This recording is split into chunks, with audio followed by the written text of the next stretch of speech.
Good morning everyone. In this session we will see how to value shares using net asset value method. Myself Dr. A. Devi, Assistant Professor, Department of Commerce, KCS Kasinagar College of Arts and Science. Net asset value method, this is also known as balance sheet method or intrinsic method or breakup value method or valuation of equity basis or asset backing method. However, net asset value method and the name intrinsic method are the famous one. We used to use these two names frequently. Under this method, net assets of the company are divided by number of shares to arrive at net asset value of each share. So, under this method, the value per share will be calculated based on the net asset worth of the company. So, what we have to find? We have to find the net value of the assets of the company, and the same must be divided by number of equity share. Here, in computation of value of shares under NAV method, following are the steps. So, the problem may be without a computation of goodwill, or the problem may contain, the problem may ask you to compute goodwill value. So, under without goodwill, only two steps. The first step, you have to find net tangible asset, that is nothing but net value of asset available to equity shareholders, or otherwise called, we can call it as capital employed.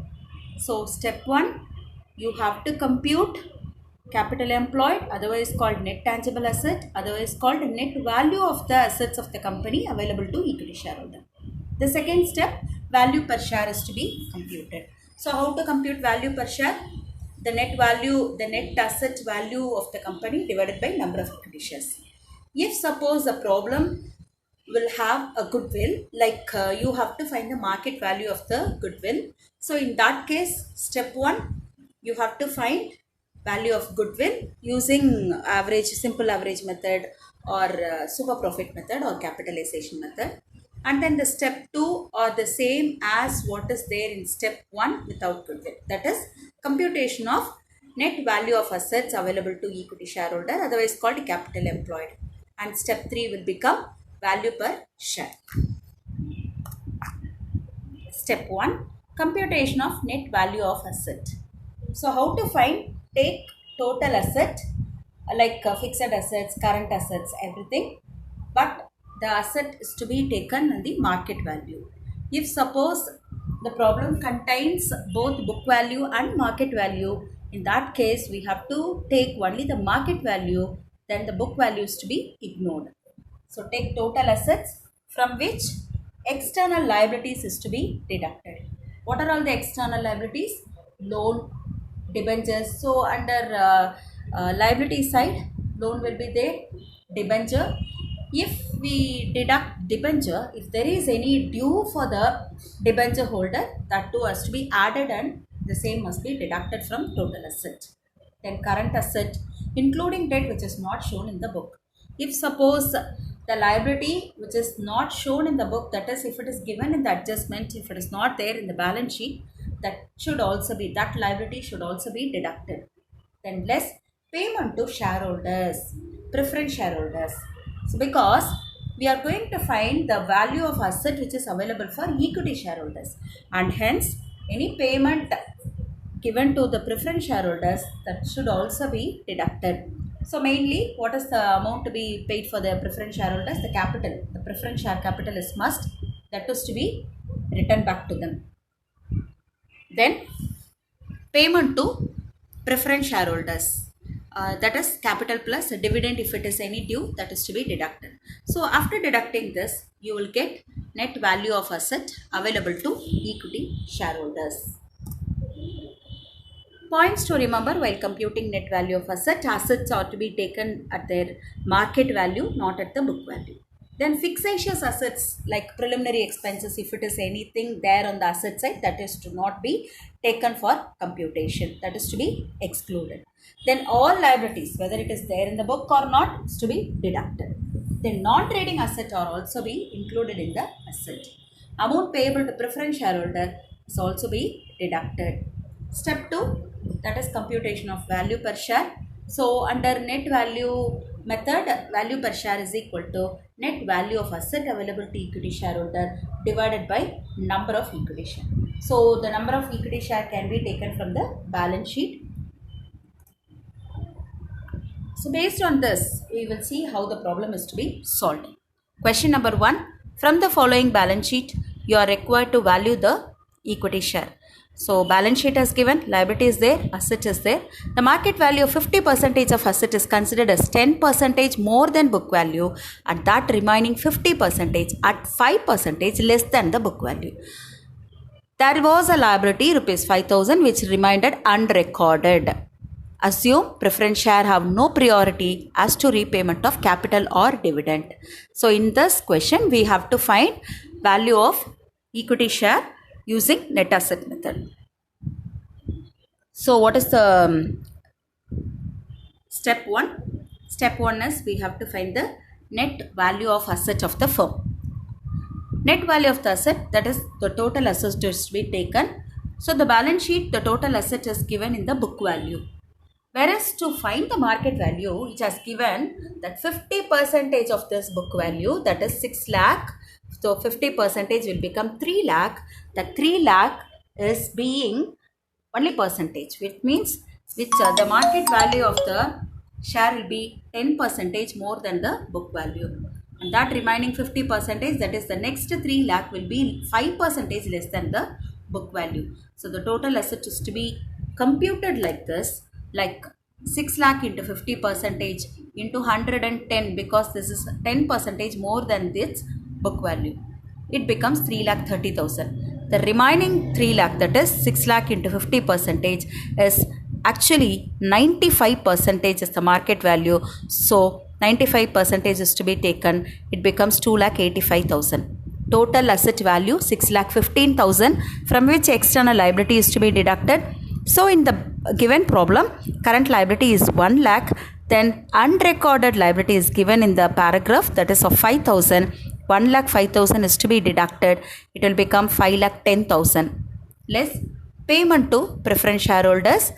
The preference capital is 2 lakh. We will get net tangible asset, otherwise called net value of asset available to equity shareholder, and the same is to be divided with number of equity share to get value per share, and it becomes rupees 10.33. So this is how it is to be solved. Then question number 2. The following is the summarized balance sheet of as at 31/12/1987. Liabilities and assets are given. For the purpose of valuation of shares, fixed assets are to be depreciated by 10% and investment are to be revalued at 10,80,000. So in the given adjustment, the asset, how the asset is to be taken, that is actually the information given for computation of market value of the asset. So while taking the fixed assets, 38 lakh is a book value. The actual market value, it is to be depreciated by 10%. And as like fixed asset investment, the book value shows 10,25,000, whereas while revaluing it becomes 10,80,000, and this will be the market value. Debtors will realize 12,24,100, whereas in debtors in question it gives 12,78,000, but only 12,24,100 will be the book value. Interest on debenture is accrued due for 9 months, and preference dividend for 1987 is also due. Neither of these has been provided for in balance sheet. Calculate value of each equity share. So the problem is to be solved like this. Step 1, computation of net value of asset. Take fixed asset 38 lakh, but it is to be depreciated by 10%. So it is to be reduced by 3,80,000. Then it will come 34,20,000. Investment given in the question itself, the market value of the investment is 10,80,000. Then stock in trade 5,72,000. Sundry debtors 12,14,100 is actually the amount realized. Then cash at bank 2,25,000. By adding all these, the total comes 65,11,100, from which external liability is to be deducted. debenture 8 lakh, and dues, the interest is also is being due. So from 8 lakh you compute the interest amount. 6% is the interest rate, but the interest due is only for 9 months, and hence it is to be multiplied with 9 by 12. It becomes 8 lakh 36,000. That is 8 lakh debenture amount plus interest amount 36,000. It becomes 8 lakh 36,000. Sundry creditors 2 lakh 75,000. Then outstanding expenses 1 lakh 25,000. The total liability is to be deducted as 12 lakh 36,000. The value will become 52 lakh 75,100, from which preference share capital is to be deducted, that is of 10 lakh 50,000. We will get net value of asset available to equity shareholder, that is of 42 lakh 25,100. The same must be divided with number of equity shares, that is of 2 lakh. Then the net value per share is rupees 2113. Question number 3. The following is the balance sheet of AS Company Limited. So liabilities and assets are given. The value of assets assessed as follows. Furniture to be depreciated at 10%. Value of stock in trade, land and building and goodwill is estimated at 1,20,000, 2,50,000 and 80,000 respectively. Debtors are expected to realize 80% of book value. Find out the value of equity share. So we have to find the total asset, and from which the external liability is to be deducted. For taking total asset, see the asset side of the balance sheet. Cash in hand, the same amount is to be taken. Cash at bank, the same amount is to be taken. But while taking the debtors amount, the book value shows 80,000, whereas in adjustments they says debtors are expected to realize 80% of book value. So the company will not realize the entire 80,000 rupee from the debtors. They will get only 80% out of it. It becomes 64,000. Likewise, stock in trade, and the market value of the stock in trade is given as 1,20,000. So we have to take 1,20,000, not 1,40,000. Then land and building, 2,05,000 is the book value, whereas the market value of the land and building is 2,50,000, and hence only the 2,50,000 is to be taken. So in the same way, the assets to be taken, and when adding all these values, it becomes 5,63,000, from which external liability is to be deducted. Bank loan 50,000, sundry creditors 15,000, and 65,000 is to be deducted from 5,63,000.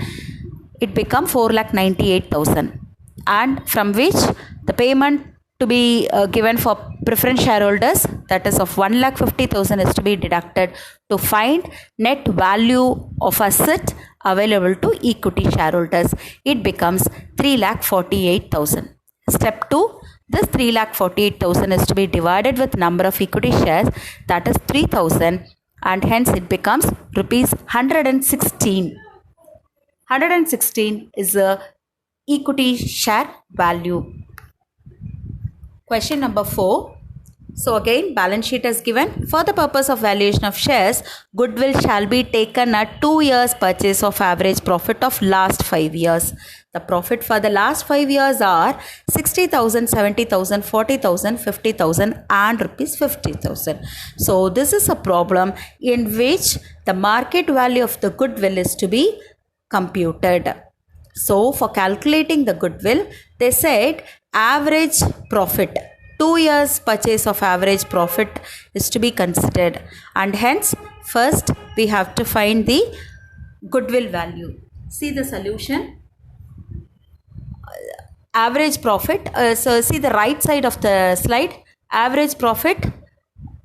So take total profit of all 5 years, 60,000, 70,000, 40, 50, 50, it becomes 2,70,000, and divide this 2,70,000 with the 5 for getting average profit, it becomes 54,000.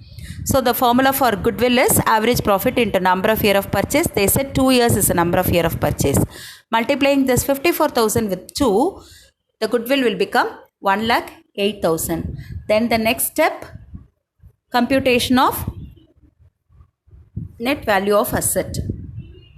So for taking goodwill, the book value should not be taken. the market value is to be taken. The market value is what we have computed. So that is of 1,08,000. Investment 3 lakh, current assets 50,000, loans and advances 30,000. So the total comes 4,88,000, from which external liability is to be deducted. 1 unsecured loan and 2 current liability is there. By deducting 1 lakh, we will get 3,88,000. There is no preference share capital in the problem, and hence net value of asset is 3,88,000, and the same must be divided with 20,000 number of 20,000 equity shares to find net value per share, and it becomes 19 rupee 40 paise. So I hope you understood how the value of share is to be computed under NAV method. So simple, just 2 steps. One is computation of net value of asset available for equity shareholders. Then the next step, the net value of assets available to equity shareholder is to be divided with number of equity share to find per share value. Thank you for your patient listening, and we will see in the next video. Thank you.